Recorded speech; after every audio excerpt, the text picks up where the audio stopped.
안녕하세요. 박다영입니다. 네, 6월 20일에 발표된 부동산 대책에 관련해서 여러 가지 이야기들이 있습니다. 별로 변화가 없다 이런 이야기도 있고, 그래도 이번 정권의 어떤 의지를 조금이나마 보여주는 것 같다 뭐 이런 이야기도 있고요. 또 후속으로 나올 6월 말 규제 지역을 해제해 줄 것인가 아닌가 이거에 대한 기대감을 또 증폭시킨다 이런 이야기도 있고요. 그 중에서 우리 세종시와는 직접적으로 관련이 없는 부분들이 좀 있었고요. 그리고 또 세종시와 아주 밀접하게 관계될 것 같은 그런 부분들도 좀 있어서 그 중에 우리가 눈여겨봤으면 좋겠다 싶은 부분을 한번 알아보도록 하겠습니다. 네, 임대차 시장의 안정 방안 및 3분기 추진 부동산 정상화 과제에 대한 내용입니다. 네, 추진 배경을 보면요. 최근에 금리 인상이 본격화됐고 지금 다들 금리 너무 올라서 이미 대출 받아 놓으신 분들도 지금 걱정이 많으시고 대출을 받아야 할 사람들도 금리 때문에 대출을 못 받을 것 같다 이런 말씀들도 많이 하시죠. 게다가 주택 가격에 대한 고점 인식 확산 이미 너무 많이 올랐다 오를 만큼 올랐다 그래서 이제 사실 좀 하락하고 있는 지역도 많고 이제 막 하락한 지역도 있고 세종시처럼 하락한 후에 이제 조금 이렇게 다지기로 들어가 있는 그런 지역도 있죠. 특히 지금 많이 하락하고 있는 도시를 얘기하라고 하면 이제 대구, 세종, 그리고 대전 이렇게 지금 많이들 얘기를 하고 계십니다. 그러다 보니 이 세종과 대전은 우리가 같은 어떤 그 영향권에 있어서 같이 저희가 늘 분석을 하는데요. 세종과 대전이 충분히 많이 올랐고 또 이제 좀 다른 지역에 비해서 많이 하락하고 있다. 이런 것들이 앞으로 어떤 변화를 가져올지 지금 예의주시하면서 보고 있는 상황이죠. 그래서 금년초 이후 큰 틀의 하향 안정 흐름이 보이고 있다. 뭐 이건 세종이나 대전만 이야기하는 게 아니라 서울이나 경기도 수도권 모두 비슷한 지금 현상을 보이고 있습니다. 그러다 보니까 지금 거래에 있어서 매물은 계속 나오고 매수하려는 심리가 없기 때문에 거래량은 위축되고 이제 이런 시장이다. 이렇게 보고 있고요. 전월세 시장의 경우에는 역시 하향 안정세가 지속되고 있는데 월세 비중이 상승하고 있다. 이제 반전세 같은 것들이죠. 그래서 전세가 아니라 월세가 늘고 있는 것도 사실 좀 문제점으로 이렇게 인식하고 있는 것 같습니다. 자, 지난 5년 임대차 2법이 도입된 20년 하반기 이후부터 어떤 문제가 있었냐면 전세 시장에는 신규로 계약하는 것은 가격을 높게 계약을 하는데 이 계약 갱신을 한 경우에는 5% 이하로 올리다 보니까 금액이 이렇게 낮게 형성돼서 같은 단지 안에서도 뭐 1억, 2억 차이 나는 전세가가 형성되고 있는 그런 문제점이 있었죠. 최근 동향은요. 작년 하반기 이후 금리 인상이나 매물 누적 등으로 연초 이후에 전세시장 하향 안정세도 지속되고 있다. 그래서 문재인 정권 때 발표됐던 부동산 정책들이 부동산의 그 매매가나 이 전세가를 폭등시키는 그런 역할을 많이 했었고 이제 그렇게 너무 많이 오르다 보니 사람들이 이제는 너무 비싸서 못하겠다 하는 심리에 이제 20, 30대는 우리는 집을 살 수도 없다 이런 이제 인식이 퍼지고 있는 그런 상황이었고 근데 그렇게 해서 많이 오른 부동산들이 현재는 하향 안정세를 보이다 보니 어쨌든 뭐 그 정책의 결과인지 아니면 이 시대의 변화인지 매매가는 지금 떨어지고 있기 때문에 예전에 원했던 아파트 매매가가 좀 낮아졌으면 좋겠다 하는 부분을 어느 정도 만족해 주고 있는 그런 시장이죠. 그래서 지금 사람들이 부동산에 대한 불만이 엄청 많은데 잘못 건드렸다가 다시 매매가가 올라가게 되면 상승하는 모습을 보이게 되면 또 사람들이 이거 똑같잖아. 이거 부동산을 안정화시켜 달랬더니 너무 비싸게 자꾸 매매가를 올라가게 만드는구나 이런 소리가 나올 수 있잖아요. 그러다 보니 매매가는 오르지는 않게 해야겠고 지금 위축된 거래는 다시 살려야겠고 해서 숙제가 상당히 지금 어려운 숙제로 생각이 되는 그런 부분입니다. 자, 전세 같은 경우도 거래가 누적된 매물 기반으로 거래량이 증가하고 전세 대출 금리 상승 등으로 전월세 거래 중 월세 비중이 상승하고 있다. 수급은 임대인이 더 많은 임차인 우위 시장이다. 이렇게 지금 분석을 했습니다. 네, 그래서 국제적인 어떤 이런 요인들도 분석해 볼 때 거시경제 여건 고려 시 전반적인 매매나 전월세 시장의 안정세는 지속될 것으로 전망되나 국지적인 불안 요인이 같이 존재하므로 선제 대응이 필요하다. 그래서 그거에 대한 대책을 발표하겠다. 이런 거죠. 네, 정책 여건, 국민 눈높이에 부합하는 부동산 정책 정상화. 지금 지난 몇 년간 이게 비정상화된 그런 상황이기 때문에 좀 정상적으로 다시 되돌리자. 요런 의식이 지금 많이 공감하고 있는 부분인 것 같습니다. 그래서 국민들의 주거 안정을 최우선 정책 목표로 잡겠다. 그래서 주택 공급을 확대하고 이 공급에 대한 얘기는 항상 있는 이야기입니다. 이 매매가가 너무 올라가는 데는 공급이 부족하기 때문이다. 수요에 비해서 공급이 부족하다. 그 말은 아파트를 좀 많이 지어서 또는 이제 전월세 그 물량이 많이 나오도록 해서 이 공급을 확대하면 좋겠다. 그 부분이 있고요. 그 다음에 지금 세금을 2중, 3중으로 아주 중과하고 또 많이 내도록 이렇게 해놨죠. 취득세부터 해서 다주택자들은 세금을 어마어마하게 내야 된다. 양도세 마찬가지고 종부세까지도 그런 세가 너무 많아서 그 부분을 좀 정상화해 보겠다. 또한 대출 규제도 정상화하겠다. 지금 대출 투기과열지구 같은 경우에는 LTV를 40% 적용하고 또 그나마도 금액이 너무 크면 15억 넘어가면 대출이 안 되고 이런 부분 조정 대상 지역도 대출 50%까지 되고 하는 그런 대출 부분 금액적인 부분이 있고 또 하나는 대출을 받게 되면 6개월 이내에 지금 종전주택 매도하고 새주택으로 들어와야 됩니다. 근데 지금 집이 안 팔리잖아요. 이제 그런 것들 때문에 사실 다들 엄청 마음을 졸이면서 내가 갈아타기를 해야 되는. 그러니까 다주택자라서 주택을 여러 채를 사는 분도 계시겠지만 이제 종전주택을 팔고 내가 새 주택으로 이사를 하고 싶은 분들 그 시기를 6개월 안에 다 맞춰서 움직여야 된다는 것도 쉽지 않은 그런 상황이죠. 그래서 경제 주체별로 다양한 형태의 정상화를 하겠다는 그런 과제를 제기를 했다고 합니다. 그래서 이런 정상화 과정에서 가격 안정되는 것도 기대를 한다. 이렇게 했고요. 자, 기본 방향 보겠습니다. 임대차 시장을 안정시키기 위해서 이제 8월이 되면 계약갱신을 한번 했던 분들, 그러니까 그 4년 전에 이 정책이 발표가 됐기 때문에 이제 2년 계약하고 2년 후에 계약갱신했던 그 물량이 이제 끝나는 게 한 8월쯤입니다. 그러면 이제까지 참아왔던 임대인들이 그 임차인이 나가면서 임대가를 이제 정상적으로 지금 주변가랑 같이 맞춰서 올리겠죠. 그러면 폭등할 수 있습니다. 그래서 이제 그런 것들에 대해서 임차인 부담을 경감하고 임대 공급을 확대하는 그런 친화적인 지원 방안을 마련하겠다. 3분기 추진 부동산 정상화는 세제 부분, 금융 부분, 공급 부분 등 부문별로 정상화를 시켜보겠다. 이렇게 하고 있어요. 내용은 보면 임차인의 부담을 경감시키기 위해서 상생 임대인 이번 발표에서는 가장 주목을 받고 있는 부분입니다. 상생 임대인 혜택을 확대하겠다. 그리고 갱신 만료 임차인의 전세 대출 지원도 좀 더 해주겠다. 지금 전세가가 많이 오를 거니까 대출을 좀 더 받을 수 있게 해주겠다. 버팀목 대출에 대한 이야기입니다. 그리고 임차인의 전월세 비용 세제 지원도 강화하겠다 하는 것이 요 임차인 부담을 경감하겠다는 부분이고요. 임대주택 공급을 확대한다. 건설 등록 임대를 활성화하고 단기 주택 공급을 촉진하고 임대 매물 유통 물량을 확대하겠다. 이제 이런 내용들이 있고요. 3분기 부동산 정상화 과제로는 과도한 세 부담 완화를 위해서 종부세 납부유예 도입 및 1세대 1주택자 판정을 개선하겠다.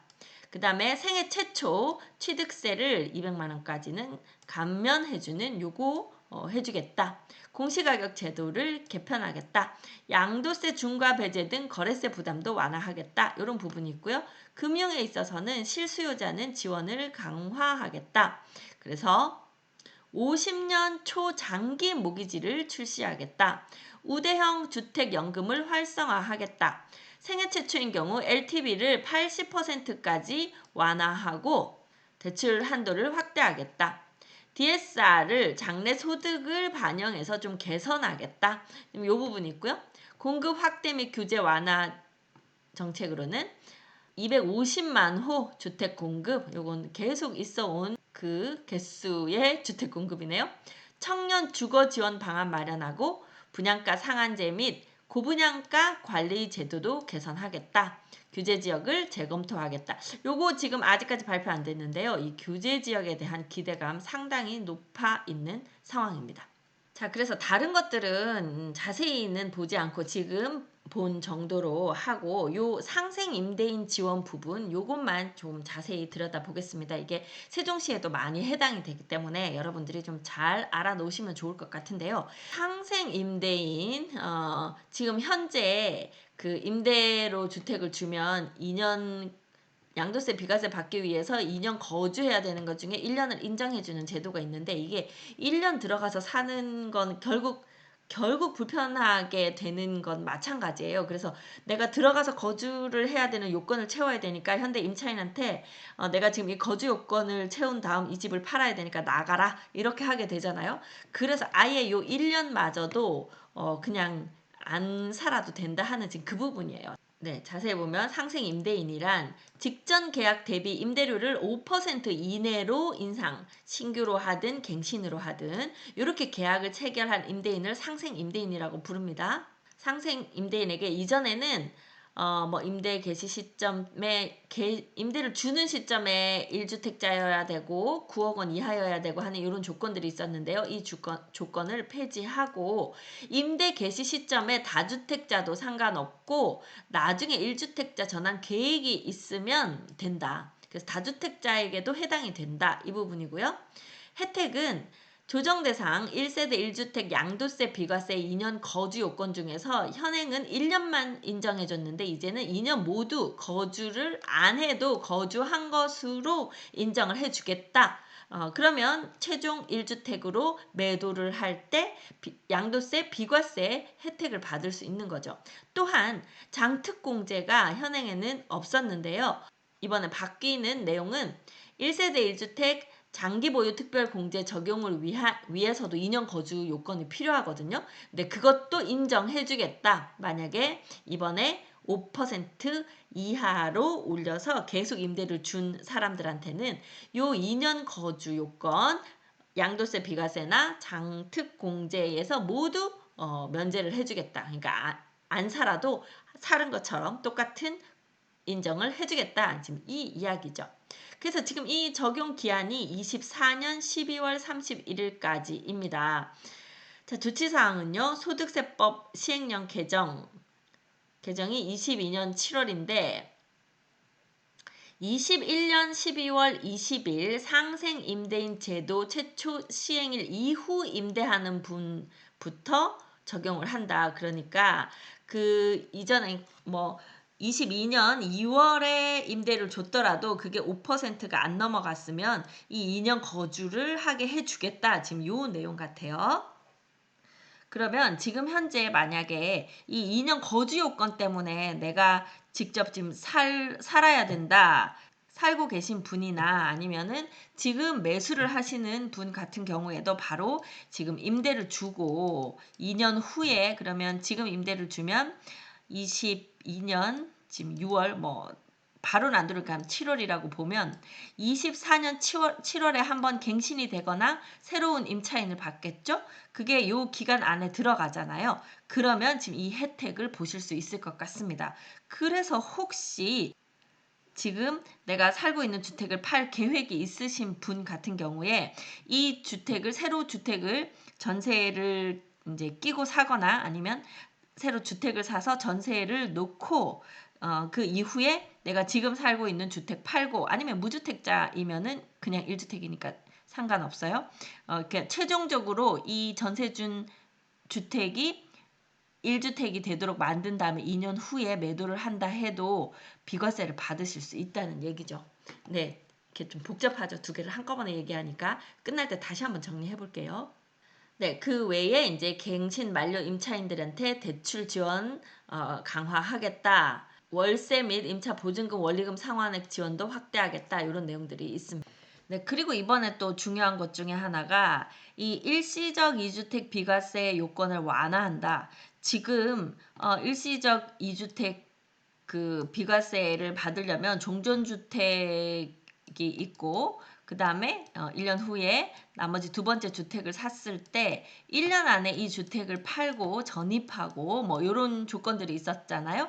그걸 2년으로 늘려줬어요. 그러니까 종전주택이 있고 내가 새 주택을 샀을 때 2년 안에 종전주택을 매도하면 이 주택에 대해서 비과세를 받을 수 있는 거죠. 그리고 세대원이 전체가 다 전입해야 된다는 요건도 삭제를 했어요. 그래서 바로 입주하지 않고 뭐 전세를 주거나 하는 것도 가능해졌습니다. 또 다주택을 해소한 1세대 1주택 비과세 보유 거주기간 재기산을 폐지했다. 이거 무슨 얘기냐면 다주택자들 같은 경우에 최종 1주택이 됐을 때 그날을 기준으로 다시 2년을 거주해야 이걸 비과세 해주겠다 그랬거든요. 근데 그거 없이 기존에 2년을 살았으면 마지막에 최종 1주택이 됐을 때 그냥 팔아도 비과세 해주겠다 요 내용이고요. 그리고 다주택자 양도세 중과를 배제하겠다. 지금 요거 있고요. 그다음 취득세인 경우에 일시적 2주택 취득세 중과 배제 인정 기한을 확대하겠다. 이것도 마찬가지로 취득세도 종전주택 2년 안에 팔면 되겠죠. 그 다음에 공시가격 너무 올라서 세액 부담이 높았는데요. 20년도 수준으로 환원해서 재산세나 종부세 요거에 관련해서는 조정을 하겠다. 종부세의 경우 공정시장 가액 비율을 60%로 하향 조정해 주겠다. 이것도 아마 꽤 큰 것으로 알고 있습니다. 그리고 22년 한시로 1세대 1주택자는 특별공제 3억 원을 도입하겠다. 이것도 좀 자세히 봐야 되는 내용이긴 하는데요. 오늘은 요거까지는 자세히 보지 않고 내용이 이런 게 있다. 뭐 이렇게 보시고 재산세 1세대 1주택자 공정시장가액 비율을 60%에서 45%로 하향 조정을 해서 재산세를 내도록 하겠다. 이제 곧 재산세 나올 때 됐잖아요. 이제 다행히 조금 하향 조정을 해주겠다 하네요. 재산세보다도 이제 종부세 내시는 분들 종부세가 좀 많이 부담되셨을 텐데 조금 부담을 줄여주겠다. 이제 이런 내용들이 있었습니다. 자, 그리고요. 생애 최초 주택 구입자 대상 취득세 감면을 확대하겠다. 생애 최초 주택 구입 시 연소득 주택가격 제한 없이 누구나 200만 원 한도 내에서 취득세는 면제해주겠다. 그러니까 집을 사도 된다. 좀 사도록 해라. 뭐 이런 얘기고요. 이 대출에 있어서도 조금 달라진 점이 있죠. 규제 지역에 지금 LTV를 적용하고 있는데요. 생애 최초로 주택을 구입하는 경우에는 소득에 상관없이 80%까지 대출을 해주겠다. 대출 한도는 6억 원까지는 가능하다. 이렇게 되어 있고요. 그러나 DSR은 여전히 적용이 되고 있는데요. 일단 생활 밀착형 규제 보완하겠다. DSR 산정 시 장래소득 산정 방식으로 개선을 하겠다. 그리고 50년 초장기 모기지를 출시하겠다. 뭐 이런 것들이 있네요. 네, 그 외에도 뭐 분양가 상한제를 합리화하겠다 이런 것들이 있는데 뭐 이 부분 세종시하고 크게 달라지는 부분은 없을 것 같고요. 그리고 최종적으로 규제 지역을 재검토하겠다. 현행 투기과열 지구가 49곳이고 조정대상 지역이 112곳입니다. 세종시의 경우는 투기과열 조정대상 모두 해당되고요. 대전의 경우에도 4개 구는 투기과열 조정대상 모두 해당되고 또 이제 주변에 우리 뭐 공주라던가 청주 모두 조정대상에 지금 지정되어 있죠. 그런 것들이 이제 뭐 많은 부분에서 좀 해제가 될 것 같기도 합니다. 자, 투기과열지구란 어느 곳에 지정하느냐? 최근 3개월간 주택가격 상승률이 물가 상승률보다 현저히 높은 곳 1.5배 이상 그런 곳이 투기과열지구. 2개월간 청약 경쟁률이 5대 1을 초과하는 곳. 그리고 분양이 이제 전월 대비 30% 이상 분양하는 양이 감소했거나 이게 지금 한 개 이상 충족하면 되거든요. 그러니까 위에 요걸 충족하면서 이 중에 하나 이상이 충족하면 투기 과열 지구가 됩니다. 인허가가 많이 감소했다거나 그러니까 집이 많이 지어지고 있지 않다는 거죠. 그리고 정성 요건으로는 지역 주택시장 여건 등 고려시 주택 투기가 성행 또는 우려하는 지역이 투기 과열 지구입니다.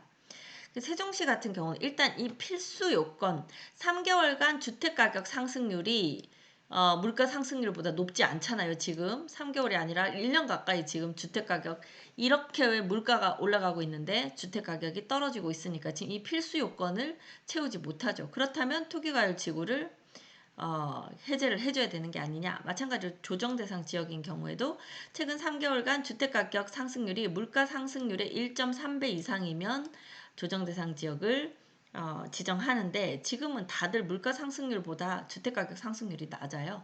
그러다 보니까 이거 다 풀어줘야 되는 게 아니냐. 이제 이렇게 나오고 있는 거거든요. 뭐 어느 지역을 풀지 뭐 정확히 알 수는 없습니다. 그죠? 그래서 일부 지역 해제를 검토하고 있다. 그래서 지금 6월 말에 이게 발표가 날 것이기 때문에 지금 다들 기다리고 있는 상황입니다. 자, 그러면 제가 아까 상생 임대인 그 부분 다시 한번 말씀드리기로 한 그 부분만 한 번 더 말씀드리고 오늘 영상을 마무리하도록 하겠습니다. 만약에 여러분이 지금 세종에 분양을 받아서 1주택을 가지고 계시다. 그런 경우에 내가 처음에 분양을 받고 입주할 때는 여기 없어서 뭐 서울에 계셨든 아니면 다른 지역에 계셨든 딴 지역에 계셔서 거주 요건을 채우지 못했다. 그리고 지금 임대를 준 상황이다. 그런 경우에 이제 2년 안에 24년 12월 안에 한 번 정도는 이제 계약 갱신을 하든 임차인을 바꾸든 그렇게 할 기회가 있겠죠. 그때 5% 이내로 올리신다고 하면 나중에 팔 때 요거를 거주를 안 했어도 2년을 거주한 것으로 봐주겠다. 그러니까 양도세, 비과세를 받는 그걸로 봐주겠다. 양도세, 비과세 12억까지는 완전히 내는 게 없죠. 그래서 양도세를 비과세 해주겠다. 지금 이게 가능하다는 얘기고요. 또 만약에 내가 무주택이다. 무주택자인데 지금이 기회인가? 내가 세종에 가서 살 형편은 못 되지만 일단 어느 정도 전세를 끼고 사뒀다가 뭐 들어갈 수 있으면 나중에 들어가는데 못 들어간다 하더라도 팔면 양도세 비과세를 받을 수 있는 거죠. 무주택자인 경우에 지금 매수를 하면 이제 1주택자가 되는 거잖아요. 매수를 해서 1주택자가 되었다. 그러면 그리고 똑같이 전세를 주고 그럼 이 전세 기간이 한 번 만료 돌아오는데 2년이 걸리겠죠. 그러면 지금이 22년도 6월이니까 뭐 22년 10월 정도에 전세를 줬다. 그러면 한번 갱신되는 게 24년도 10월이겠죠? 이때 한번 갱신이 되면 이 상생 임대인이 되는 거예요. 상생 임대인이 되면 역시 거주를 안 해도 양도세, 비과세를 받을 수 있겠다. 지금 이 부분은 나중에 또 다른 말을 할 수도 있어서 최종적으로 한번 정부에서 실제로 이렇게 해서 이런 방법으로라도 전세가 많이 나오게 하는 것을 바라는 건지는 체크를 하고 움직이시는 게 좋을 것 같긴 합니다. 네, 다음은 이제 2주택자 분 이야기인데요. 2주택이면서 지금 일시적 2주택인 분들 계시죠? 네, 주택이 이제 두 개, A, B 주택이 지금 두 개가 있을 거예요. 그러면 이제 이 주택을 기존에 샀고 그 다음에 B주택을 사서 나는 현재 여기에 거주하고 있고 여기에 지금 전세를 줬다.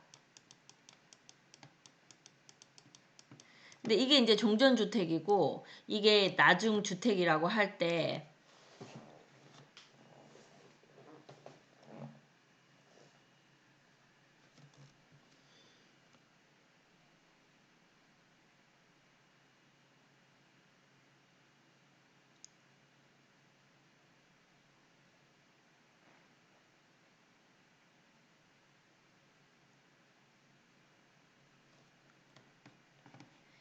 이 집을 비과세를 받으려면 요 집에 이 집을 사고 1년 안에 팔아야만 비과세를 받을 수 있었잖아요.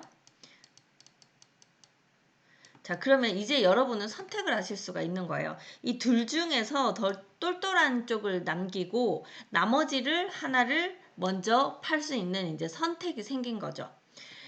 만약에 지금 새로 사서 들어간 이 집은 이미 내가 비싸게 사서 들어왔기 때문에 양도 차익이 뭐 한 5천만 원 정도 난다. 그런데 얘는 이전에 사서 지금 현재 아파트 값이 많이 올라서 차익이 뭐 한 3억 정도 난다. 이렇게 생각했을 때 얘를 지금 1년 안에 팔아야만 비과세를 받을 수가 있는데 지금 안 팔리잖아요. 그러면 전세를 주고 요 상생 임대인으로 한번 갱신할 때 5% 이내로 다시 한번 전세를 갱신해 준 다음에 팔게 되면 얘가 지금 이 두 번째 주택을 가진 상태에서 이 주택을 팔게 되면 여전히 이제 다주택인 상태에서 매도하시게 되니까 이게 양도세가 많이 나올 거예요. 우리는 비과세를 받고 싶잖아요. 그러면 이 주택을 먼저 파는 거예요. 이 주택을 먼저 팔고 그럼 이 주택이 하나 남았을 때 양도 차익이 크더라도 비과세를 받을 수가 있죠. 상생 임대인으로 2년 거주를 안 해도 비과세를 해준다고 했으니까. 그래서 그런 전략으로 사용하실 수도 있을 것 같습니다. 네, 이게 뭐 어떤 차이가 있겠냐? 이게 어차피 이 B주택을 먼저 팔고 나중에 A주택을 팔게 되면 비과세를 1주택 되니까 비과세를 받을 수 있는데 이렇게 말씀하실 텐데 만약에 여기 2년 거주를 안 하셨다고 하면 B주택 팔고 최종 1주택이 된 이후로 2년 거주 요건을 채우고 팔아야 얘가 비과세를 받을 수 있잖아요. 그런데 만약 여기 안 살았다 하더라도 B주택 팔고 얘를 바로 팔아도 비과세를 받을 수 있다. 이제 그런 차이가 날 수 있을 것 같습니다. 자, 그렇지만 아직까지 이 세부 내용에 대해서 더 보강이 돼서 나올 수 있기 때문에 지금은 이제 이런 방법을 쓸 수도 있겠다 정도 생각해 두시고요. 6월 말에 다시 발표되는 그 규제 지역을 풀어주는 내용 또 그러면 전략이 또 달라질 테니까 그런 것들도 확인해 보시고 좀 더 세부적으로 나오는 내용들이 있으면 더 차근차근 확인을 해 보신 후에 지금 이제 하반기 곧 7월로 넘어가죠. 하반기에는 조금 전략을 짜셔서 움직이셔도 좋을 듯 합니다. 네, 오늘은 여기까지 하겠습니다. 저는 미스터 홈 세종센터 부동산 호스트 박다영이었습니다. 감사합니다.